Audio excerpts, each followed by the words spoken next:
Good morning, everyone. How are y'all doing today? How's it going? Morning, Crystal. So today, this month, October, jumping in here with you all, and we are going to be, let me just run it back. For those of you that are new, that haven't been here with us before, my name's Dr.Z of Greater Self LLC. We are doing a Freedom Tea Talk every Tuesday, unless there's some other foreseen incidents happening or things taking place. But we are here today. We're gathered here today to discuss self-care. And I don't know if you all have been following me. You may have noticed the shift and a change in the direction and the level of comfort with getting more intentional about sharing more about myself, my journey, what's been happening, self-care, feminine energy, ways that we can embody greater versions of ourselves, which has been consistent across the board. And last month, we were in a space of looking at our bodies specifically, looking at who can and will be a good person to explore, inviting on that journey with you as you're incorporating it into your life. This month for October, considering, and I bought my pink hoodie and just wanted to put it out there, it is Breast Cancer Awareness Month. Of course, people want to call right when I'm doing a live stream, like could have called sooner, but I think I only have like maybe one or two more of these limited edition pink Greater Self hoodies that were intentionally made a couple of years ago, specifically for this month, and to be a support, to show your sign of, alignment with the folks that are struggling with breast cancer, which don't lend themselves only to women.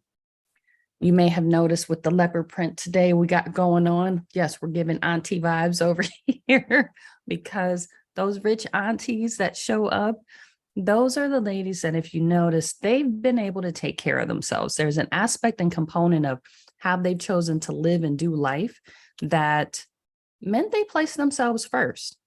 Some folks may say, oh, well, clearly they're selfish and this and that. And you can think whatever you want to think, but most rich aunties find themselves in a position of being good.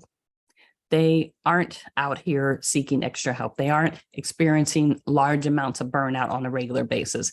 They are doing stuff they love, taking the trips, showing up, making the appearances, having a fulfilling life, maybe even moving into a space where they're like, okay, I think I want to share my life with someone.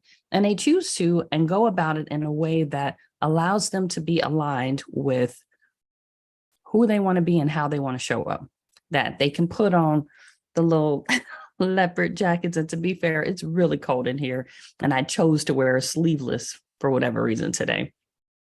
So this jacket came in handy. I was like, oh, yes, today that's totally coming in. As we're exploring the self-care for this month, there's more to it than the things that always get talked about. There's universal laws of like how life should be and function. And I think there's a huge benefit to incorporating should be laws into self-care. And to what does that look like? How does that look? How are we going to go about doing it? Why, what, when, and how? When we think about self-care, there's this immediate draw towards mani-pedis, like go do the cute stuff that looks really great for the gram, right? And I'm saying there's absolutely nothing wrong with that. But when you peel back the layers of how does that even come to be a thing, I want to invite you to start to look at, is it just that you went and did the mani and pedis? Is it that you went and had brunch with your besties and you guys are sipping mimosas? Or is it really that you took a moment to decide what you want to do and what will allow you to feel comfortable, good, and happy for the moment, and took those actions and made that your primary focus for the moment?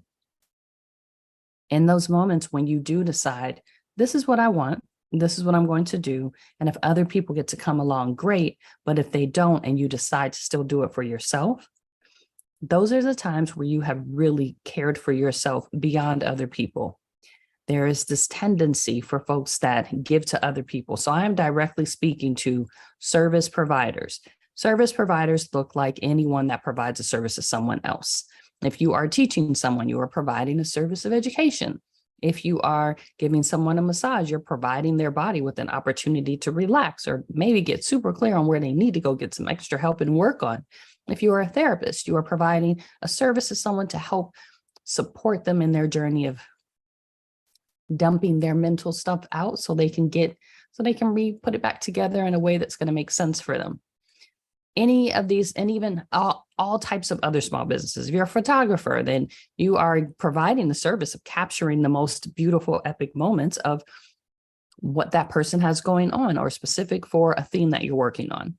The point being, when you are a person that provides services to other people, you are the people that I most care about, because you're the ones that tend to overgive on a regular basis all the time and find it really hard to make you the center of your attention, time, and focus when you're creating and planning goals. When you're looking at how you're spending your time, you tend to find yourselves in a position where you say yes more often than not. You say yes to things that you aren't totally interested in, but you know someone really needs it. It will be super helpful to them. You really want them to be great, so you say yes, and it's at your expense. In creating these should be into universal laws of self-care, there is a huge benefit in saying yes to you first and allowing the excess of your internal and personal yeses flow over to the rest of the world. When you consistently say yes to everyone else first, that means you're getting the leftovers. And the leftovers that are for you, you'll accept less than the best version of yourself. You'll accept, oh, well, I only need this much for me, but I'll give 80% to the rest of the world. As long as other people are great and they're doing well, then I'll be fine. Well, that does work until it doesn't. And there will be a point where it won't, which is why there is a one nugget that I'll drop for today. And we'll keep breaking it down as this month goes on. And next month, we'll definitely be in a space of bringing back that Goddess Vibes Unleashed Summit. So just in case you're wondering, I'm dropping the breadcrumbs right now. We are coming back with another summit. We are definitely still looking at unleashing your goddess vibes, but doing so even more strategically and intentionally in a focused and concise period of time. One of the should be universal laws, and take note because, things can change, but we're going to start off with self, which means all the ways that can go: self-care, selfish, selfless. These are different things that we're going to dig into, but I invite you to start to play around with selfish. Just starting with you. What does that look like? What does it even mean to you to be selfish? What does it mean for other people to be selfish? How do you respect or disrespect people's boundaries when they present as selfish to you, or you are presenting as selfish to them? Do you find yourself in a position where you're now violating these boundaries that are being set by yourself, that you're not following for you, when you are violating other people's boundaries where they have set a stance of, I would like to spend this time with me. I'd like to do this for me. I don't have availability for you. And then find yourself in a space where you're like, but if you care about me, if you love me, if you wanted to help, if you really ... fill in whatever blanks you want, where you start that chain of guilt tripping someone else into it, at what level are you actually activating self-care or care for other people for that matter? How are you doing that if you feel comfortable with causing someone else to have a negative experience of themselves for choosing themselves first, for being selfish so that they can show up better for you? So imagine you, and this happens way too often, imagine you keep foregoing what you need to do, and you keep taking everyone else to the doctor's office, to the hospital, to see different specialists or nutritionists or behavioral support or therapy or, whatever the things are so that they can take care of themselves. And let's just say this is literally a loved one. You take them to all of their appointments. You find all the best people for them to work with and be around. And in the interim, you've been developing this minor little cough. You're feeling these different things in your body. You're aching. You're not okay. And then you literally get to a point where in the midst of taking them so that they can be the greatest version of themselves, you find yourself passing out. You're no longer functioning because you did not give yourself permission to be selfish and make sure that the self, you, was taken care of first. So you can keep showing up to these appointments. You kept going into these environments where the other person got to get all of the good energy and things available to them. And you literally took all the stuff that was trash, which is sitting in the waiting rooms with contaminated or sick folks and waiting for this person that you care about to come back out and receive like medication or a therapy or whatever it is they were there for. And meanwhile, you're just taking on more and more stuff, and you still have a whole life that you're living too. So it's not like your job was to solely be a caregiver, but in your desire to show up as what you believed was the greatest version of yourself and the best helper, caregiver to this person, you blatantly neglected you. You neglected you to the point that now you will need someone else to care for you. And because you haven't modeled effectively that balance or integration of taking care of you first before you take care of other people, you've now set yourself up to not have people that are available to care for you because they just need you to care for them. They don't even know what it would be like to have a reciprocal relationship with you. They don't know what it would look like to not be self-absorbed, which is not the same exactly as selfish in the way that I'm speaking of it, but they are not in a position where they're so stuck on being with themselves that you over there passed out, fainting, and not being able to walk or drive or care for them. They don't even recognize that as you having fallen apart because you didn't take the time to care for you. All they see is, well, damn, who's going to take care of me now? Because this person clearly just burnt themselves out. So meanwhile, you're out here trying to help everybody else, be the greatest version, be the best friend, helper, caregiver, whatever to everyone else. And as soon as you burn out and pass out, you become just as replaceable as employees become at a job. Oh, this person's no longer in this position. They put up a new help wanted ad. They get somebody else. They come in and fill the role. So you did all those things in hopes of someone feeling like they would owe or share or reciprocate the same thing, but you never created a boundary to do so because you violated your own boundary by not asking for the help you needed. You violated your own boundaries by not taking care of you when you realized things weren't going well. And you set a precedence for them to feel like, believe, and assume that it's totally okay for you to always have to show up and do everything for them. And they never, ever have to consider reciprocating it for you. So when I say be selfish, be selfish. This is a should be law of self-care. Be selfish, because that selfish version of you will be able to show up 100% for somebody else because you took care of yourself.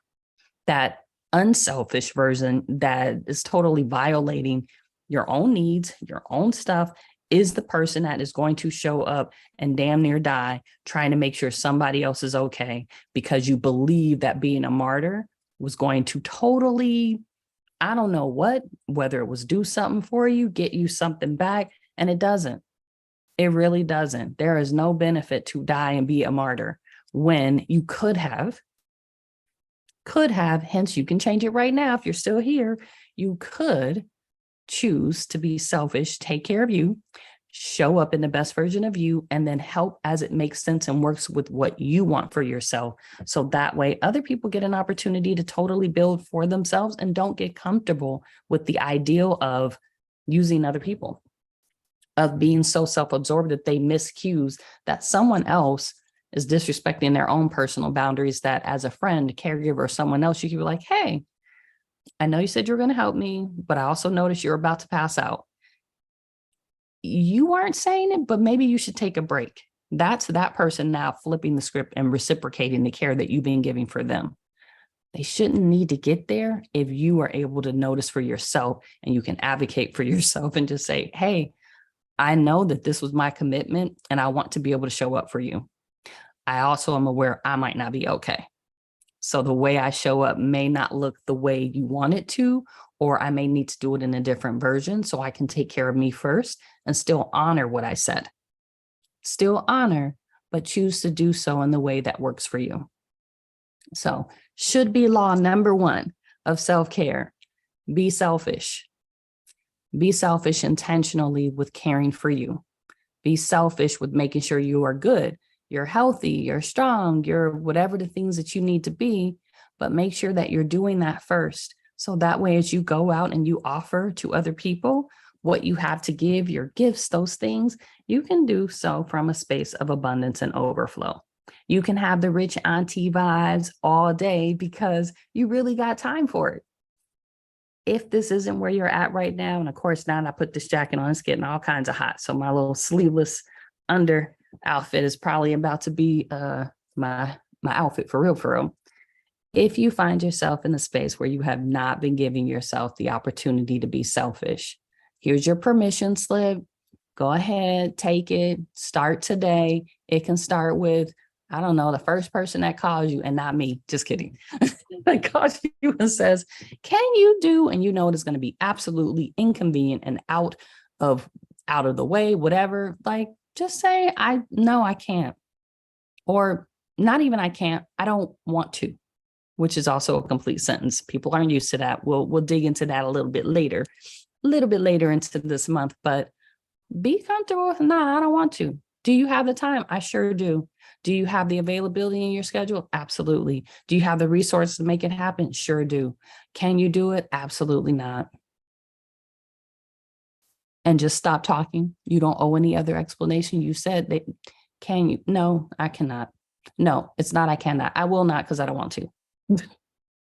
You don't want to help me? No, it's not that I want to help you. That's not how I want to do it. However, you need to get to that point. Talk to your therapist, talk to your friends about it, but be comfortable with being selfish and giving yourself that permission to say yes or no to what you do or don't want to do, and permission to change your mind if you feel different about it. If you said no at first and now you're like, I think I have time and I'm available, cool, because you took care of you first. Now you have that open availability to do so.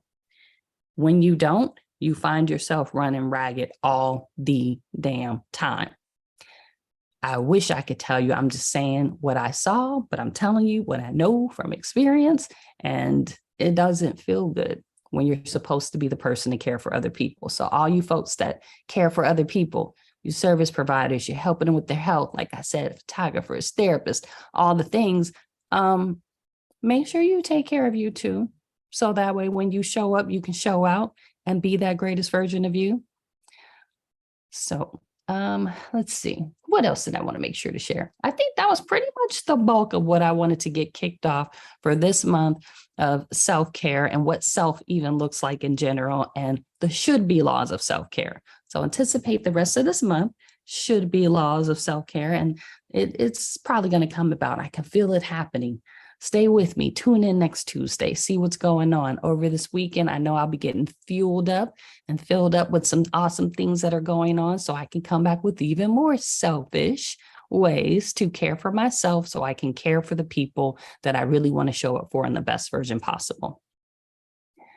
If you guys haven't, feel free to sign up for our email list. We drop Freedom Friday emails every week, how you can be free by 5 p.m. And that's not just literally on a Friday, but whatever your Friday is, feel free to shoot us an email at info@greaterself.org. If you want to be on our text chain, 626-722-5661. You also can totally check on the links that are in the bio. I guess that's what it's called. And totally sign up for our email list that way, as well as any upcoming events. And as I kind of pre-mentioned, there will definitely be another Goddess Vibes Unleashed Summit coming up, and we will totally be looking at how to care for yourself even more. So I hope you all have an amazing day. And this has been helpful. If so, feel free, leave a comment, share it with a friend, tell a friend to tell a friend, and I'll see y'all next Tuesday. Y'all have a great day.